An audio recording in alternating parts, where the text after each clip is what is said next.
Hello, Alabama. Sure, Milroe had his critics, but he had his qualities, and how will his replacement be now? Could this be a bit of a challenge for Bama? Let's evaluate that now. Alabama, as always, is in the spotlight in college football, and the challenge that lies ahead for 2025 is one of the most intriguing in recent memory. Jalen Milroe will not only be one less piece on the board, he was the engine of a team that found in the versatility of its quarterback a lethal weapon to dismantle defenses. With his departure, Kalen DeBoer and his coaching staff face a dilemma that goes beyond simply filling a vacancy in the lineup, rebuilding the Crimson Tide's offensive identity without sacrificing the aggressiveness and dynamism that has always defined the program. Milroe was not just a quarterback, he was a multifaceted force who shaped Alabama's style of play in recent years. His 726 rushing yards and 20 touchdowns in 2024 put him in a league of his own, making him nearly impossible to replace directly. When you look at the numbers, it's clear that no one on the current roster has the same profile of the complete athlete that he displayed both on and off the line of scrimmage. And that raises an inevitable question: how can the team maintain the level of production without having a player with those same characteristics? The answer, at least for now, seems to lie in a strategic shift. Kalen DeBoer has made it clear that the focus is shifting.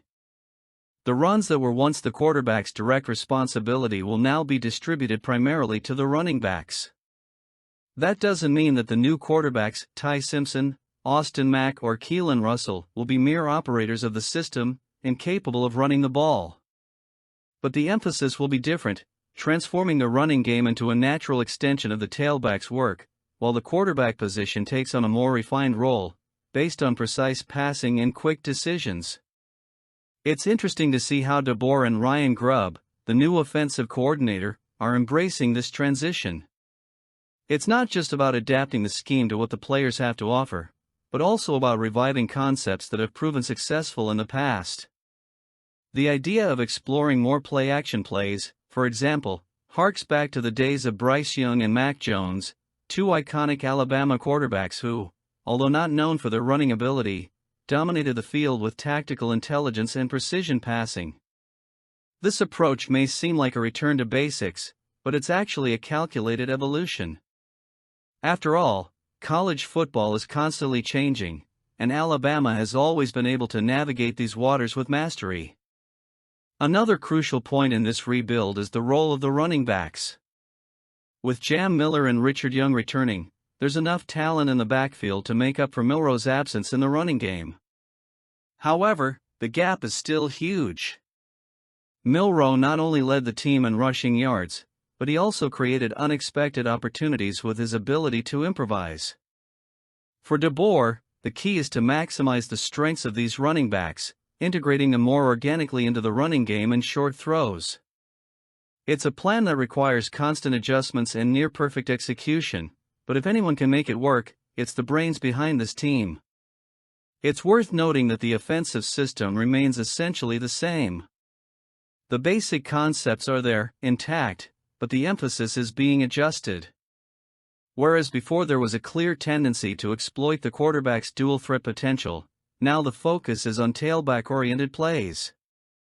This doesn't mean that the passing game will be neglected; on the contrary, it may even gain more relevance. After all, with less room for improvisation on the run, quarterbacks will need to be surgical in their throws, especially when it comes to connecting quick and efficient passes to open up space on the field. The arrival of Ryan Grubb as offensive coordinator adds another layer of complexity to this process. His experience at Fresno State and Washington State has shown that he knows how to build balanced offenses without relying on highly mobile quarterbacks. Jorge Reyna and Geno Smith, two names who have worked under his tutelage, have proven that it is possible to be effective without relying exclusively on the quarterback's runs. This brings a sense of confidence to the Alabama project, but it also reinforces the need for patience. The adaptation will not happen overnight, and the team may face moments of uncertainty during this transition. This is a program accustomed to reinventing itself, to finding creative solutions to problems. So let's trust and move forward. Dijon Lee Jr., The rookie defensive back, ranked as one of the top prospects in the country, is already showing clear signs that his impact will be felt early on. And who better to attest to that than Keelan Russell, the Crimson Tide's own rookie quarterback who faces the challenges posed by Lee Jr.'s defense on a daily basis? When an offensive player praises a defender in this way, it's impossible not to pay attention. Russell didn't mince words when highlighting Lee Jr.'s impressive presence in the first few spring practices. "Man, he's already making a big impact as a true freshman," Russell said in an interview with Score Atlanta. The statement carries weight, especially coming from someone who's been on the front lines trying to decipher Alabama's defenses during practice.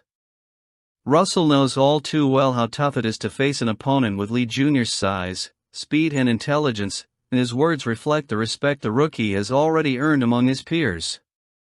Dijon Lee Jr. arrives at Alabama with an impressive resume. Rated a 5-star prospect, he's the kind of player who sparks instant excitement in any program.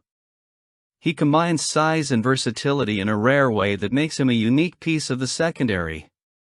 Those physical traits are innate, something no coach can teach, and they form the foundation for the limitless potential he displays on the field. But what truly sets Lee Jr. apart isn't just his physical frame or athleticism, it's the mindset with which he approaches the game. From the moment he arrived in Tuscaloosa, it was clear that he's not just here to learn. He's here to compete and contribute immediately. Alabama defensive backs coach Maurice Linguist has every reason to be excited. Coaching a player like Lee Jr. should be both a challenge and an opportunity. The rookie possesses attributes that many veterans would take years to develop, and it's up to Linguist to mold them into consistent skills within the Crimson Tide's defensive scheme. Lee Jr.'s versatility is particularly intriguing. He can play multiple positions in the secondary, from cornerback to safety, and that flexibility gives Alabama a tactical range that few teams in the country can match. In a sport where adaptability is key, having a player who can adapt to the needs of the team is literally a game-changer. But what stands out most about Lee Jr. is his combination of physical length and athleticism. In college football, those two qualities are extremely valuable, especially at defensive back. His height allows him to contest passes in man-to-man coverage situations, while his speed and agility allow him to keep up with even the fastest receivers. Plus, his ability to read the game and anticipate plays shows that he is not only a raw athlete, but also a smart player. That combination of attributes makes him a constant threat to any offense, and Russell, as a quarterback, is experiencing that firsthand. Lee Jr.'s development will be closely monitored throughout the spring and the coming seasons. He has the potential to become an immediate contributor to Alabama's defense, but what's most interesting is watching how he continues to grow under the tutelage of Linguist and the rest of the staff. Developing a young player like him is always a dynamic process with ups and downs, but the fact that he's already making an impact in practice is a promising sign that he could be a crucial piece of the program's future. Lee Jr.'s impact goes beyond the stats or the spectacular plays he can make. He represents a new generation of talent who are ready to take on leadership roles early on. On a team like Alabama, where expectations are always high, having a player with his competitive mindset and natural ability is a gift for the roster. He not only raises the bar in practice, but he also inspires his teammates to give it their all every day. With A-Day approaching, all eyes will be on Lee Jr. and how he stacks up against some of the best receivers in the country. It will be an opportunity for him to show the public what Keelan Russell and his teammates already know, that Dijon Lee Jr. is a name to remember. What do you think? Let us know in the comments.